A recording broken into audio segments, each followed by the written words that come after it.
Tu es béni au nom souverain de Jésus-Christ. Je suis le prophète Frédéric. Je viens ce matin pour t'exhorter sur quelque chose. Peut-être tu me reçois en ce moment dans des multiples situations et problèmes. Tu me reçois en ce moment dans des lamentations, dans des pleurs et dans des cris, dans l'abandon et dans la désolation. Et je suis venu te dire ce matin qu'il y a une personne qui ne t'a pas encore oublié. Parce que pendant que tu es là, certainement tes amis, tes frères, tes collègues, tout le monde t'a abandonné. Mais je suis venu te dire qu'il y a encore une personne qui pense encore à toi, qui tient à toi. Et cette personne-là, c'est Jésus-Christ de Nazareth. Bien-aimé, ton problème, c'est certainement parce que tu ne t'es pas rapproché de Dieu, tu t'es éloigné de Dieu. Bien-aimé, pour recevoir de Dieu, tu as besoin de t'approcher de lui. Dieu est comme un papa pour nous. Ça veut dire lorsque tu ne t'approches pas de ton Père, tu ne peux pas recevoir de lui. La Bible nous dit dans le livre de 2 Chroniques 20, chapitre 20, il dit, confiez-vous en l'Éternel, votre Dieu, vous serez affermis. Confiez-vous en ses serviteurs, les prophètes, et vous réussirez. Ça veut dire, pour t'affermir, tu as besoin de Dieu, mais pour réussir, tu as besoin d'un prophète. Bien-aimé, tu t'es retiré de la présence de Dieu, tu t'es retiré de la maison de Dieu. Raison pour laquelle en ce moment, tu crois que le Seigneur t'a oublié. Toi aussi, tu as servi Dieu depuis longtemps, mais tu n'as pas un résultat. Je suis venu te dire qu'il y a un homme qu'on appelle Joseph. Il vivait dans la maison de son père et il a été vendu par le moyen de l'esclavage. Il s'est retrouvé en Égypte. Il a commencé à servir. Bien-aimé, pendant ce moment, cela ne signifiait pas que Dieu l'avait abandonné. Si c'était l'une des personnes entre nous, le simple fait que tu sois un fils de Dieu, un enfant de Dieu, et qu'on t'aurait vendu, tu allais dire que Dieu t'a abandonné. Mais bien aimé, Joseph dans cette marche n'a pas rejeté Dieu. Il s'est même retrouvé dans la maison de Potiphar. La femme de Potiphar a voulu le séduire, mais il n'est pas tombé à cette tentation parce qu'il ne voulait pas abandonner son Dieu. Il est resté fidèle. Bien aimé, la fidélité nous réserve beaucoup de choses. Lorsque tu es fidèle à Dieu, tu vas arriver au bout. Bien-aimé, l'épreuve dans laquelle tu traverses peut être un moyen pour ton élévation. Écoute-moi bien, pendant que Joseph s'est retrouvé là-bas en Égypte, bien-aimé, cela pouvait sembler comme si Dieu l'avait abandonné. Et vous voyez les quitter de Potiphar pour la prison.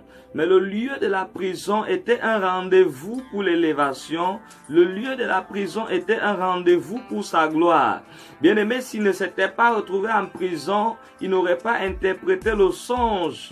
Il n'aurait pas interprété le songe de les chansons afin que ces rumeurs arrivent jusqu'à la présidence. Écoute-moi bien, le malheur que tu traverses maintenant, ce malheur est là pour te transporter vers ta gloire. Bien-aimé, la prison était le lieu de rendez-vous où la gloire devait arriver dans la vie de Joseph. Bien-aimé, à ce moment, Joseph pouvait se réjouir, il pouvait même remercier ses frères de l'avoir vendu. Bien-aimé, écoute-moi bien. Pendant que Lazare était malade, Jésus ne s'est pas précipité pour partir afin d'aller le guérir.